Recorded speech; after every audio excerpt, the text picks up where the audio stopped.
Welcome to Wellness in Dentistry. My name is Dr. Martin Mendelson. I'm a disabled dentist, coach, speaker, and thought leader. And today I'm joined by my co-host with the most, Dr. Kyle Stanley, who's a dentist, tech entrepreneur, speaker, and researcher. And together, we've helped thousands of dental professionals pursue wellness in dentistry, both here and in our two-day in-person workshop called Lightside Live, which will be held in Southern California this coming November 1st and 2nd of 2024. If you'd like more information on that, go to wellnessanddentistry.com and you'll find a link to our live course. But today we're talking about success. What is it for you? How to achieve it? How to sustain it despite all the noise in our society today? So, Kyle, what does success mean to you, my friend? What do you think? Yeah, it's a good question. And it's changed over time for me for sure. Yep. There's definitely a big change from before I went through burnout and after I went through burnout. I think before I went through burnout, to me, success was more of typical success of what you hear in, most consumers talk about. This meant money for me. This meant prestige. This meant, being well known.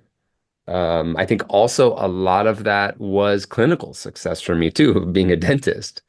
And I think if I had money, I was well known, and I had clinical success, I would have been happy as a clam. And what's funny is that I had all that Mm. and I wasn't happy. And I even had all that and went through extreme burnout and depression and anxiety. Now, today, my definition of success has definitely changed. To me, success now is there is an aspect of it that is financial. And for me, it's more of being comfortable, Sure. not having to worry too much about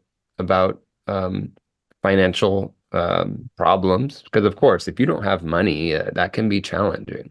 Yeah. But more than that, for me, it is more of this idea of being present where I am, uh, being a great father, being a great husband, helping others, helping with my community. It's really changed for me. I think a big one for me now too is autonomy and time Mhm. freedom. That is Yeah. definitely success for me too. Yeah. Yeah. Time freedom is a big one. I mean, I talk to our colleagues all the time, and that's one of their biggest challenges typically. If you had to categorize like top three or five, they may not couch it that way, but actually that's what their challenge is. Their time broke, right?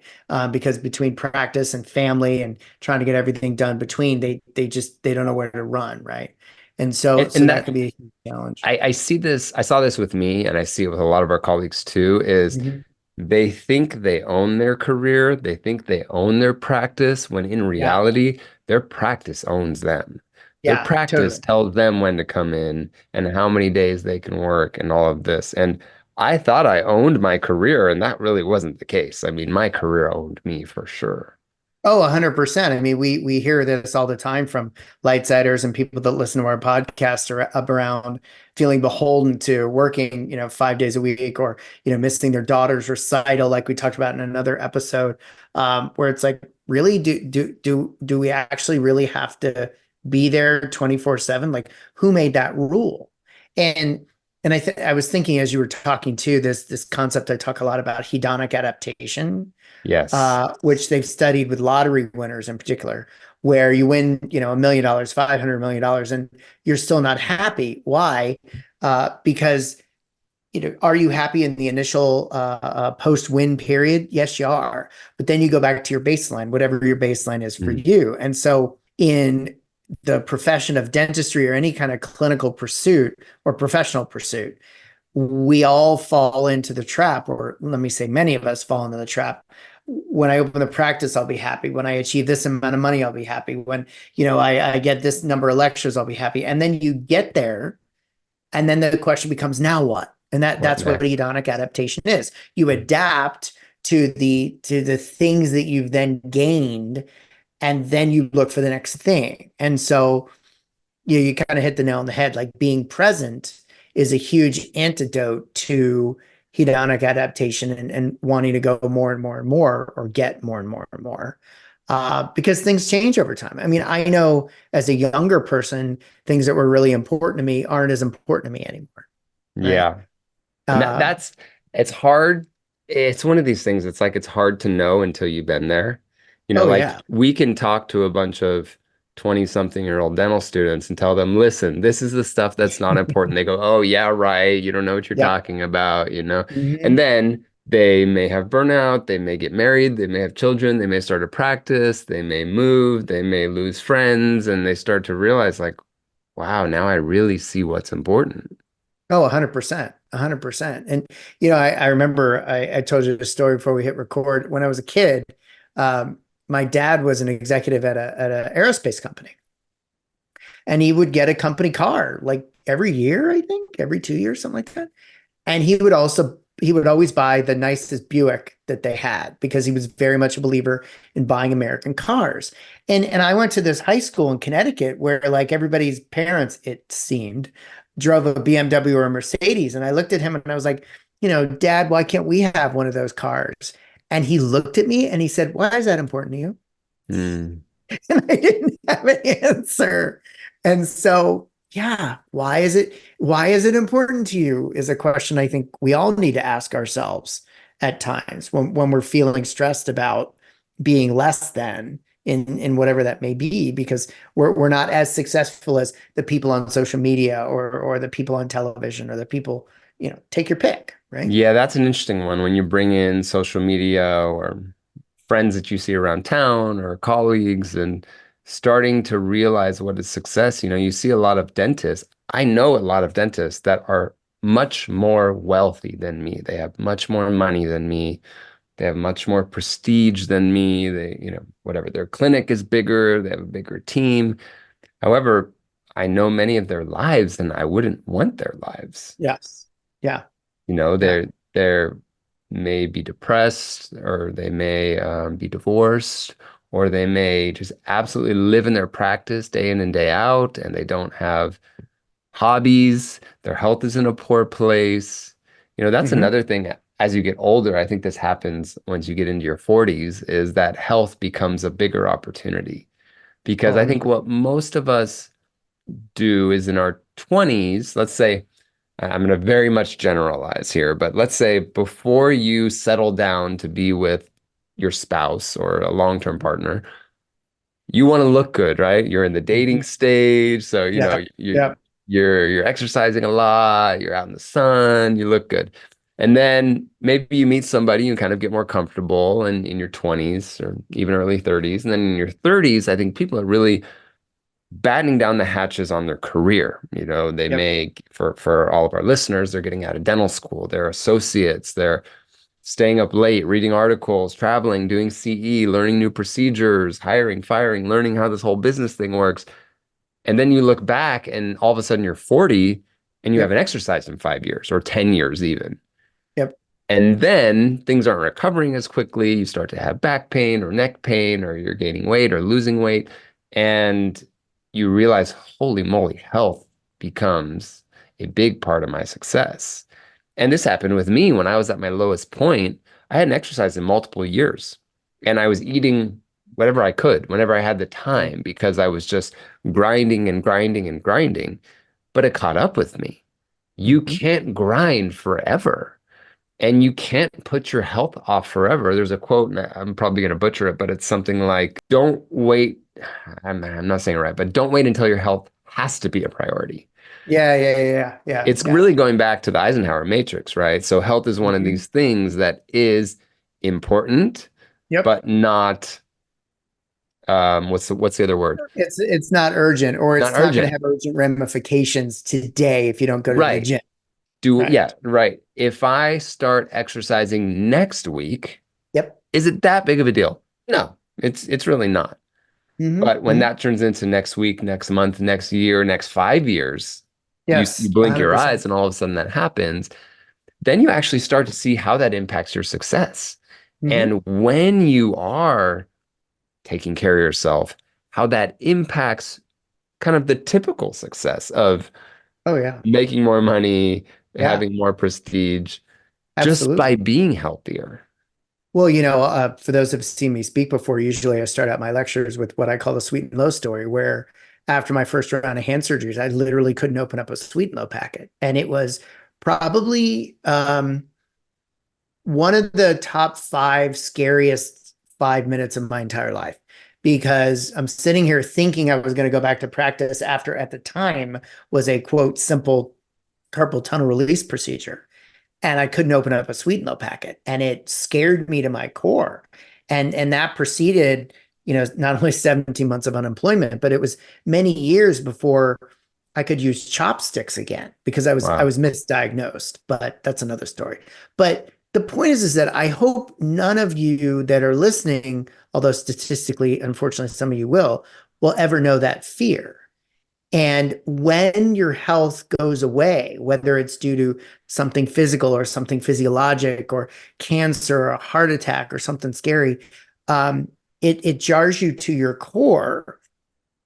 And then all of a sudden you kind of, to be euphemistic, wake up and you think, wait a minute, this is more important to me than other things. But what if we could start a change in our thought process, so we could start prioritizing those things today, so we don't have to go through those just absolutely, jaw-dropping experiences. Yeah, it brings me back to another quote that I'm probably going to butcher too, which is something like a healthy person has millions of dreams and a sick person only has one dream, Yeah. which Yeah. is to get healthy, right? Totally. Totally. Totally. Yeah. I mean, it's And like, yeah, the other one, like, good. nobody on their deathbed ever wishes they worked another day, that, Right. that kind of thing. Right. Right. Yeah. Yeah, for me, that changed. I had to think about holistic success versus linear success. Hmm. And I talk about this in a lot of my webinars or live events, something called the dental success trio. And really Hmm. what it is that most of us focus on our hand skills as Hmm. dentists. Get better clinically, do veneers, learn ortho, learn perio, start learning how to do IV sedation, wisdom teeth, veneer preps. And we just say that is what is going to get me successful. But what we forget about is our heart, which is our relational health, Hmm. and our head, which is our mental health. And so Hmm. you have these people that may have only one or two of the three. Okay. So you have hand, heart, and head. If you just have your hand and your heart, things are conflicted. You feel conflicted, Hmm. meaning Hmm. when you're in your practice, you think, gosh, I should really be at home. And when Hmm. you're at home, you think, gosh, I should really be in my practice. Yep. Then you have the dentists that I know that have their hand skills and their head, and they're missing their relational skills. Their Yeah. life is complicated. They Oh, don't know yeah. how to do crucial conversations. They don't know how to listen well. They don't have those relational skills that we really need as dental professionals. Hmm. And then rarely you do have the dentist that is good with their heart and their head, but not their hand skills. I would call them clumsy, but that's very rare, right? Yeah. And when you get someone together that has their head, their heart, and their hand, these people are comfortable where they are, where they're present. They're clear in what is important to them, what their purpose is in life, and they're confident in where they want to be. These are the dentists that I see that really thrive. But you have to have all three. Yes, 100%. And what I'd say to that too is, it's has everything to do with your mindset about your own life's journeys. So I often talk about the book of the same name, Mindset, by Carol Dweck. And so I'd encourage everybody to go look that book up. You can go to my website. I have books I love on there. It's there. But she talks about growth versus fixed mindset. And so not everything's going to go to plan, paging Captain Obvious every day at the chair. And so, are you going to say to yourself, I'm a failure? Or are you going to say to yourself, that didn't go so well. What can I do better next time? And so that's an example of her fixed versus growth mindset. And so if we continually conjoin our identity with our ability to perform clinical dentistry, well, that's going to get us into a lot of trouble hmm over and over and over Especially again. in a profession like ours, Yeah. where Yeah. you're bound to have quote unquote failures, right? A crown's going to Notice. come off, a patient's going to get sensitive, Yeah. an implant's going to fail. It's going to happen. Yeah. Notice I didn't use that word. I was careful. I Yes. didn't. Yeah. Yes. But I mean, it's a huge thing to be able to do, and it requires a level of maturity to do that as well. And that doesn't necessarily come with age, although sometimes it does. But just the recognition that things are not always going to go perfectly. And if we talk about the business of dentistry, running a practice, managing a practice, you're never going to put your key in the lock and leave the practice at the end of the day and not have something to do. Hmm. So understanding that and recognizing it and have the maturity to go, you know what? I need to go. I forget about need. I want to go spend time with my family now. What can I do to restructure my life so I'm not so time broke, so that this stuff isn't weighing on my head 24/7? And Hmm. that takes maturity as well. And it makes me sad because I see this all the time. People are really, really burning the candle at both ends. They're completely exhausted. They feel that they have to get X, Y, and Z done. And particularly with my coaching clients, I look them in the face and I smile and I go, do you really? Hmm. Like who made up that rule? Well, it's got to be done. Okay, great. By when? Well, it needs to be done by 3 months from now. Okay, great. Why are we worrying about that this weekend during your daughter's recital or whatnot? Yeah. So, I mean, I don't mean to be flippant, but by the same token, we also need to be realistic and think about the prioritization, the calendar, literally, about where we can fit this stuff in. And no, not everything's an emergency, because guess what? If everything's an emergency, then nothing is an Nothing is emergency, emergency. Yeah. right? And how do you think we get past that feeling? You talked a little bit before about the hedonic adaptation. Mm-hmm. How do you think we solve that? I mean, I remember when I first got out of dental school and I made Mm-hmm. $10,000 in a month, and I was like, I'm the richest person in the world, right? And Yeah, then you make 20,000 a month and you go, yeah, oh, okay. yeah, Then, exactly. there may be people listening to this that made 100,000 last month, and they're kind Sure. of like, eh, you know. Yeah, And it can be the same with prestige or fame or Instagram followers or yeah. getting articles published. How do you think we solve that to where we actually are thankful for things we have? So the first thing I'm going to say is two things. A, it's a journey, not a destination. And B, it takes a lot of practice. And so it is a mindset shift and a talk track shift within your brain. So I use this as an example because I think whether you've ever spoken to anybody or not, I think everybody can relate to what I'm about to say. So earlier this year, everybody knows the company name Ivoclar. I was their keynote speaker for their North American sales meeting. And I told them all this from the stage because it was about optimism driving strategic success. I said, am I happy I'm here? Yeah. But what's driving my joy is the recognition and the gratefulness for all the nights and weekends I put in studying, all of the effort that I took to gain my certifications, all of the times that I had difficult conversations with people that taught me things. So the truth of the matter is it's about recognizing your journey and not falling prey to, success amnesia, forgetting about your small wins. And so it's a talk track. So for example, when you make the $10,000 that month, you say, I'm so grateful that this occurred because I was able to communicate well with Mr. Jones, Mrs. Smith, and Mr. Johnson to help them make a great choice for their oral health care. And because of that, we ended up putting numbers on the board that have yielded this income for me and my family. So it's a change in how you talk to yourself, I guess would be an additional way to put it. Yeah, what I'm hearing is appreciation. One of Totally. the one of Yeah. the 6 steps of the dream sequence that we talk about in my Yep. Lightside Academy: diet, relationships, exercise, appreciation, meditation, and sleep. And for me, that has been that because I do suffer with this uh, Hmm. hedonic adaptation, right? You Sure. get you get your dream car, and then a year later, it's like it's kind of slow, you know. You get Yeah. your dream house, and then you think, oh gosh, maybe we need a second story. Hmm. Or, Hmm. you start making more money, and then you say, well, I need to have this, this, and this, and I want to take more vacations, and I want to buy this and this. Yeah. And I do definitely suffer for that. But what has helped me get to a point where I am happy and said, if I just made this, I'm talking about money right now, but if Hmm. I just made this amount for the rest of my life, I would be very happy Hmm. because it allows me to do X, Y, and Z. It allows me Sure. to work this much, take this much time off, be there for my kids, be there for my wife, support having fun things. But I think for me, it's what you said, but if I had to sum it up, it's that one word. It's appreciation, being Absolutely. thankful, Yeah. waking up and saying to myself, thank goodness I'm awake, looking Yes. over to my right and saying, thank goodness my wife is here and she is Yep. awake too. Well, Yep. usually she's sleeping because I wake up with the kids and she stays up late with the kids. So I think it's having appreciation for those small Yeah. things, and Yeah. that can be a small part of your success.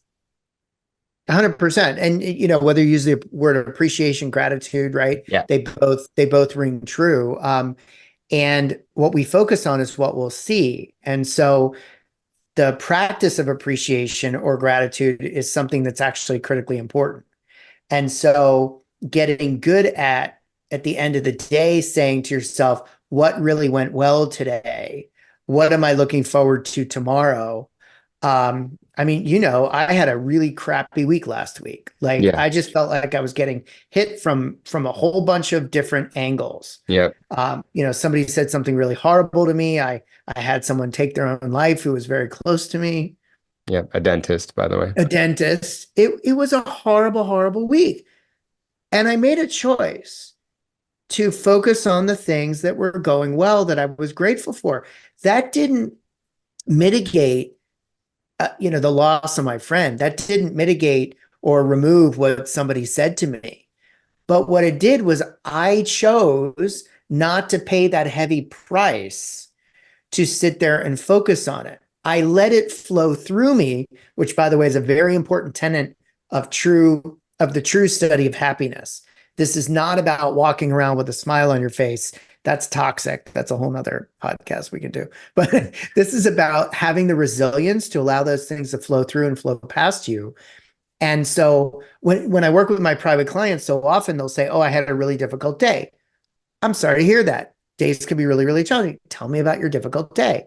And we'll get around to it. And the clients that I've been working with a long time, they know the next question is coming or the next couple of questions. So how many patients did you see today?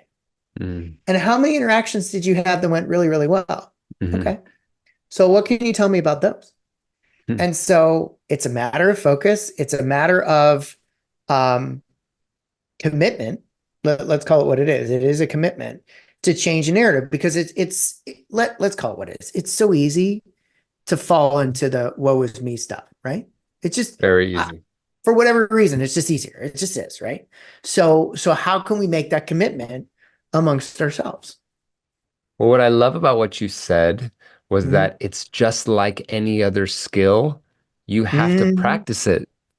Yep. And this, I think, is what dentists don't get is if you said, how was your first implant you ever placed? They'd probably be like, a little too distal angle. They didn't place it deep enough. The emergence profile wasn't great. I didn't get primary stability. Okay, how about your 100th? How about your Yep. 1,000th implant? And they'd be like, Mm-hmm. yeah, like so easy, right? I mean, for the GPs out there, how easy is it for you to do a class one? Yep. So simple, right? But when you first did in dental school, how freaking hard was it? And how terrible was Yep. your anatomy? And how bad were your margins? How bad was the coloring and your staining and everything? But if you talk to somebody about appreciation, have you practiced Yeah. gratitude? Yeah. Because just like anything else, it's a skill. And we've talked about this on the podcast before and in our live courses. A lot of these are skills. Like communication is a skill that you have Mm-hmm. to practice. You have to put effort into. Sometimes it's money, it's training, it's coaches, it's courses. And I think that's what I didn't realize either. You get better as you do things. I was listening to a podcast last night, and it was a podcast on how to be a good interviewer. Okay. Mm. And it's from this guy who has this really big podcast that interviews big self-help people and psychologists and engineers and all this stuff. And the the guy who was interviewing the guy with the great podcast said, "Well, how do you become a great interviewer?" And he said, you interview a lot of people and you practice and you put effort into it and you take little things from great interviewers that you like and you take courses on it. It was like there was no secret to it. Yeah, It was 100%. put effort and time and money into this. Hmm.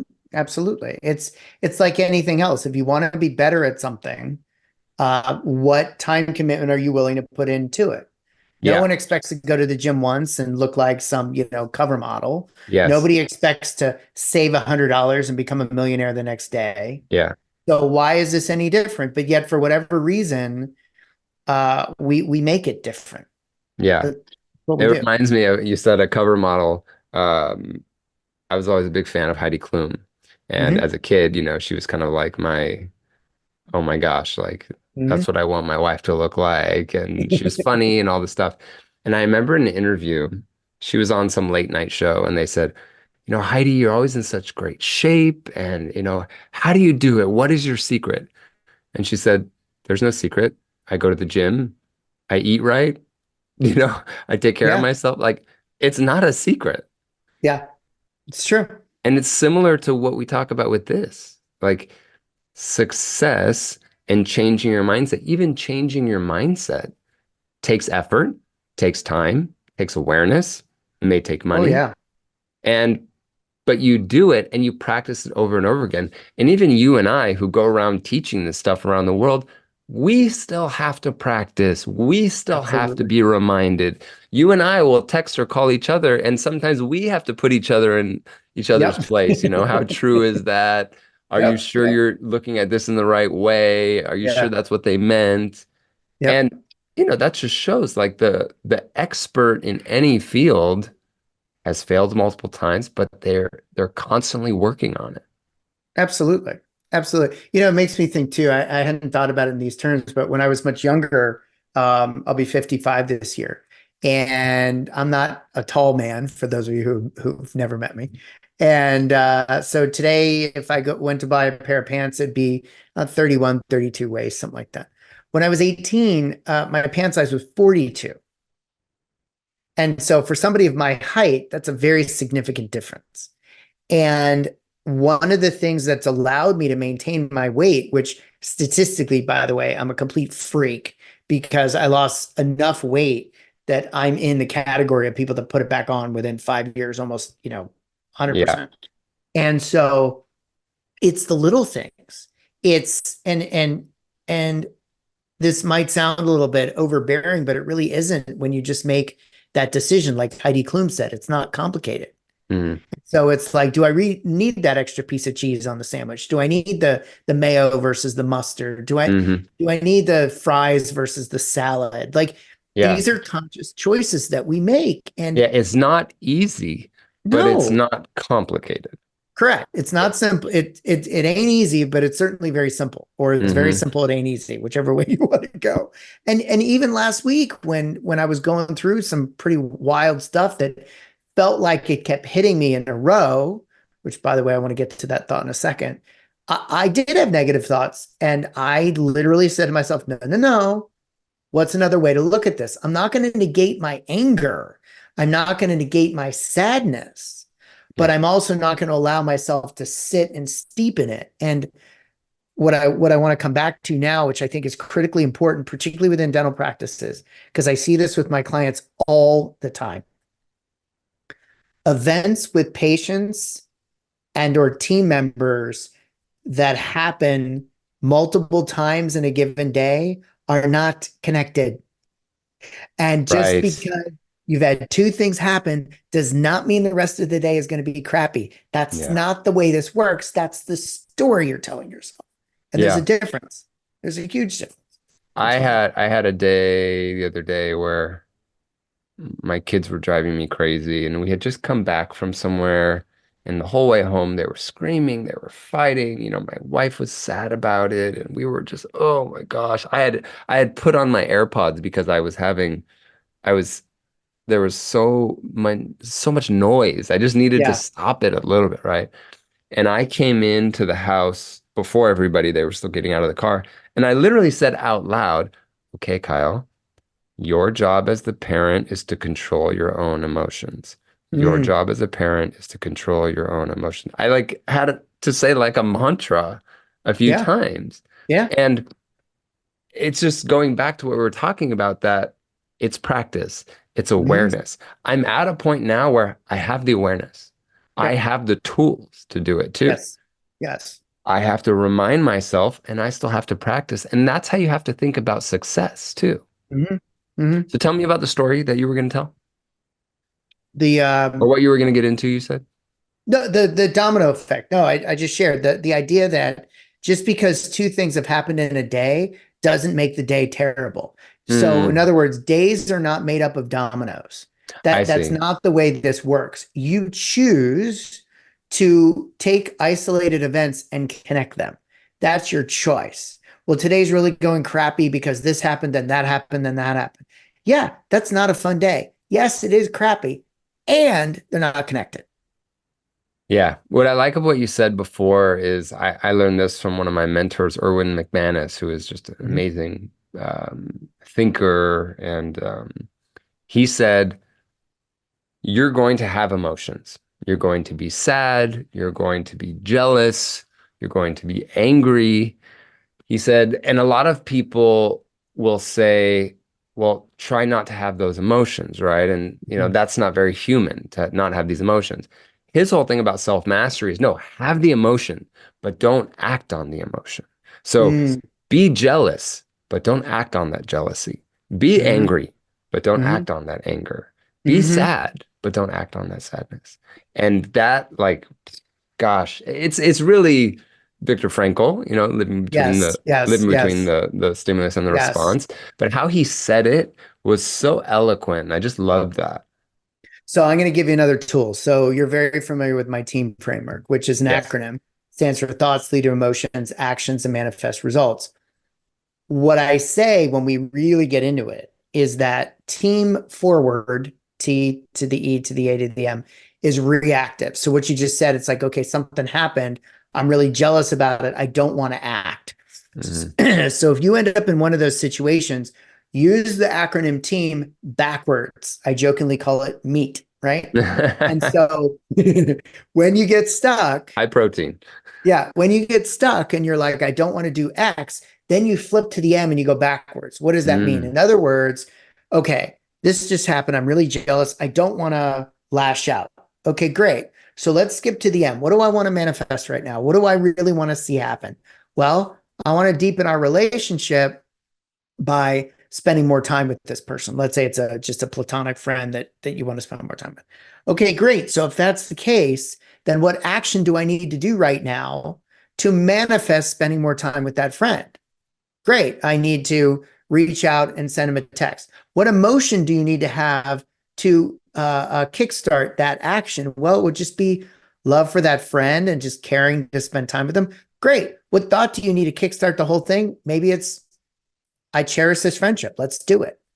Right. So it's all cognitive behavioral therapy, Viktor Frankl, all this stuff kind of rolled up into one, but that's a specific tool that people can use to help kind of navigate in those difficult times. So we've been talking about success, what it means to have success, as a dental professional, but really as a human too. Mhm. Who is the most successful person you know in dentistry and why?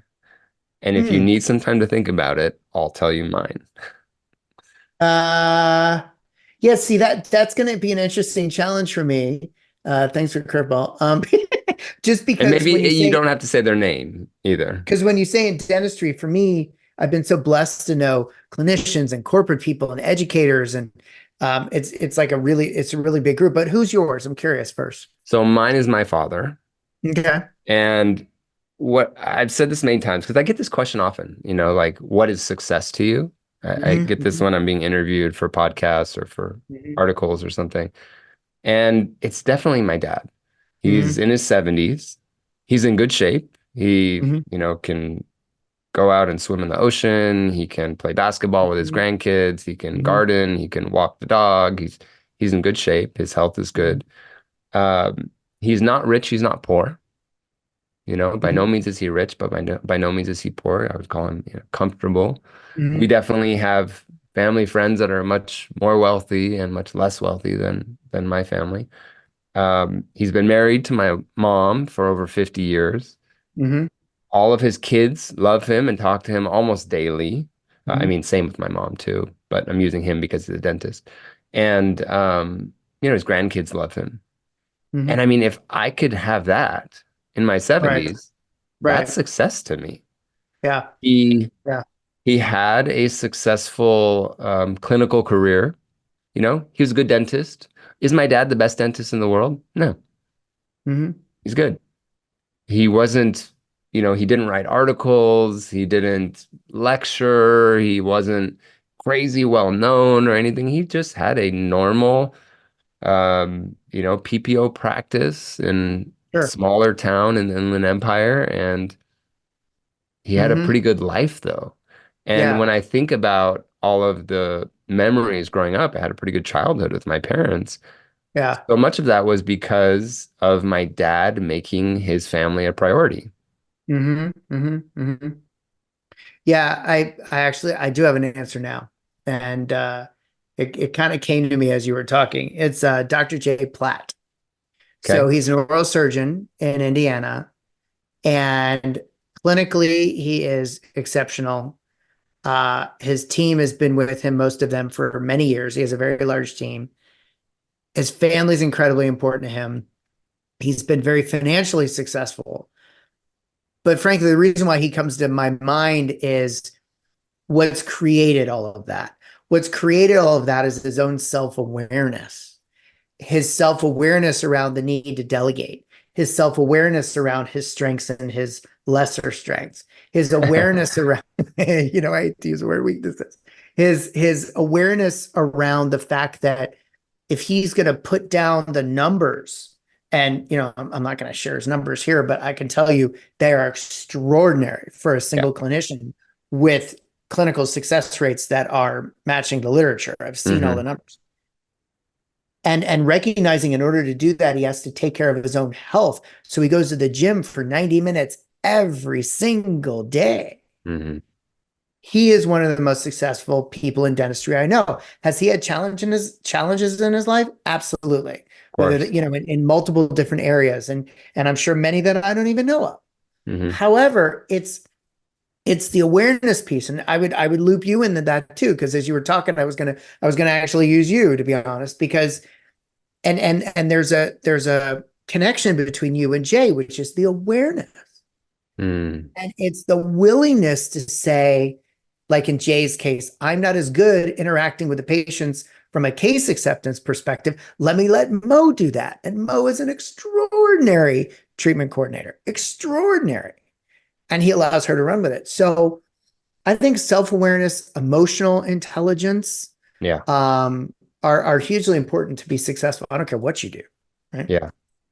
So, what final thoughts do we have for our listeners today? Talking about success, holistic success, um, sustainable success. You know what? Just as I'm saying this, I want to talk Mm-hmm. about sustainable success before Sure. we finish. Yeah. Yeah. Um, this is something that I don't think dentists think about enough Mm-hmm. is if you are planning on doing this for another 20 plus years, Yep. you can't just grind forever. I Yep. love cars, so I always use the example of redlining your car. If Yep. you get in your car and you redline your car, woo, as loud as you can go, as fast as you can go, all the time, you're screeching around every corner, you can do that for a little bit, right? Your car will last for a little bit. But Yeah. after a few months of doing that in your car, you're gonna blow a gasket, you're gonna break a Mm-hmm. belt, the transmission's gonna blow up, the car's gonna catch on fire. I mean, something is going to happen. And I see this with dentists so often is that Mm-hmm. they think I can just grind and I can just hustle for 20 plus years. And ask me how I Nope. know, but it's not possible. And No. so you have to think very long term. And I think this is hard for people that aren't delayed gratification kind of people. I am a Mm-hmm. delayed gratification kind of person, and I still did this. But you have to think if the slope of your success is a little more flat, but you can maintain it over time. In the end, you'll be more successful than the person Hmm. who has a higher slope, Yeah. but they crash every 5 years or every 7 years. So at the Hmm. beginning, you think, gosh, they're really killing it. Oh my gosh, their practice is growing. They're making so much money. Their clinical success is great, but they're not sleeping. Their health is in a Yeah. poor place. They get a divorce. They lose a business relationship. They get Hmm. a lawsuit. That's not sustainable success.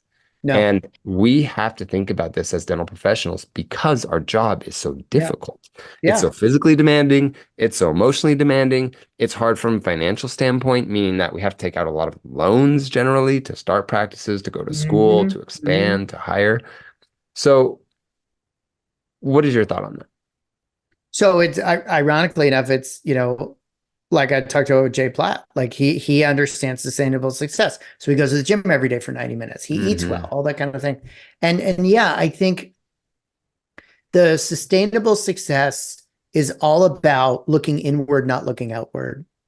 In my coaching program, they talked about this concept that I didn't understand at the time. It's true and truth. There's truth in the world, and then there's true for you.